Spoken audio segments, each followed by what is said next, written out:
اللہ کی اس سرزمین پہ کسی انسان نے تکبر کیا، ظلم کیا تو اللہ نے اسے نشان عبرت بنا دیا۔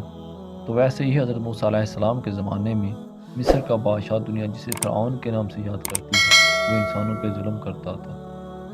جو غریب تھا وہ ان کا حق کھاتا تھا، وہ ان سے سخت مزدوری کرواتا اور کم اجرت دیتا تھا، اور جو اس کا غلام نہیں بنتا تھا وہ اسے قتل کر دیتا تھا۔ تبھی اللہ نے اپنے نبی حضرت موسیٰ علیہ السلام کو حکم دیا کہ اے موسیٰ، فرعون تک میرا پیغام پہنچاؤ کہ وہ انسانوں پہ ظلم نہ کرے، ورنہ اللہ کا عذاب ان کو لے ڈوبے گا۔ جب اللہ کے نبی حضرت موسیٰ علیہ السلام نے فرعون تک اللہ کا پیغام پہنچایا تو وہ مذاق اڑانے لگا اور کہنے لگا یہاں کا خدا میں ہوں، میں کسی کے حکم کو نہیں مانتا۔ تو اللہ اپنی نشانیاں حضرت موسیٰ علیہ السلام کے توسط سے دکھاتا رہا، اور پورا مصر حضرت موسیٰ علیہ السلام کے معجزات کو دیکھ کر حیران ہوتا۔ تو کچھ ایمان لے آئے اور کچھ فرعون سے سوالات کرنے لگے۔ بالآخر فرعون حضرت موسیٰ علیہ السلام کے معجزات دیکھ کر اس بات تک آ پہنچا کہ میں موسیٰ اور اس کی قوم بنی اسرائیل کو قتل کر دوں گا۔ اللہ نے اپنے نبی حضرت موسیٰ علیہ السلام تک اپنا پیغام پہنچایا کہ اے موسیٰ، اس رات کو اپنی قوم کو لے کر اس شہر سے نکل جا۔ تو حضرت موسیٰ علیہ السلام اپنی قوم بنی اسرائیل کو لے کر وہاں سے جانے لگے۔ اس بات کا علم جب فرعون کو ہوا تو وہ غضبناک ہو کر کہنے لگا کہ کچھ بھی ہو جائے میں موسیٰ اور اس کے ساتھیوں کو قتل کر کے ہی چھوڑوں گا۔ وہ اپنے پورے جاہ و جلال کے ساتھ بنی اسرائیل کو ڈھونڈنے لگا۔ آگے آگے موسیٰ اور ان کی قوم کے لوگ اور پیچھے پیچھے فرعون اور اس کا لشکر ان کو مارنے کے لیے آتا رہا۔ بالآخر حضرت موسیٰ علیہ السلام اپنی قوم کے ساتھ دریائے نیل تک پہنچے۔ فرعون کا لشکر پیچھا کرتے کرتے ان کو دیکھنے لگا۔ جب بنی اسرائیل نے پیچھے فرعون کے لشکر دیکھا تو حضرت موسیٰ علیہ السلام سے کہنے لگے اے موسیٰ، تو نے ہمیں کہاں پھنسا دیا؟ پیچھے فرعون کا لشکر ہمیں مارنا چاہتا ہے اور آگے دریا ہے۔ اللہ کے نبی حضرت موسیٰ علیہ السلام فرمانے لگے اے لوگو، گھبراؤ نہیں، اللہ ہمارے ساتھ ہے، یہ کبھی ہو ہی نہیں سکتا کہ فرعون اور اس کا لشکر ہمیں پکڑ لے۔ سب کہنے لگے اے موسیٰ، ہم آگے جائیں گے کیسے؟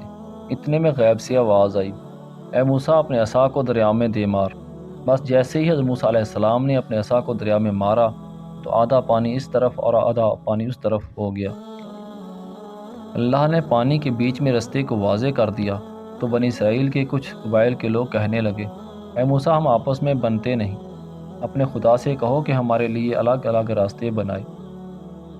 اللہ کے نبی حضرت موسیٰ علیہ السلام نے اس دریا میں 12 جگہوں پر عصا مارا، 12 الگ الگ راستے بنے اور وہ 12 قبائل الگ الگ ہو کر دریا نیل سے جانے لگے۔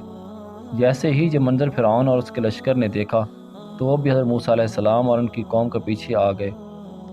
جیسے ہی حضرت موسیٰ علیہ السلام اور بنی اسرائیل کے لوگ دریا کی اس طرف پہنچے اور دریا کے بیچوں بیچ فرعون اور اس کا لشکر موجود تھا تو اللہ نے پانی کو حکم دیا کہ اب دوبارہ ویسے ہی ہو جا جیسے پہلے تھا۔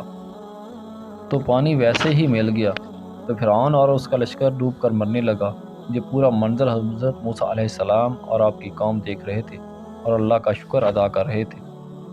اتنی دیر میں فرعون چیخ کر کہنے لگا میں بھی موسیٰ علیہ السلام اور ہارون علیہ السلام کے اللہ کو تسلیم کرتا ہوں، میں بھی ایمان لاتا ہوں کہ موسیٰ کا اللہ بڑی قدرت والا ہے۔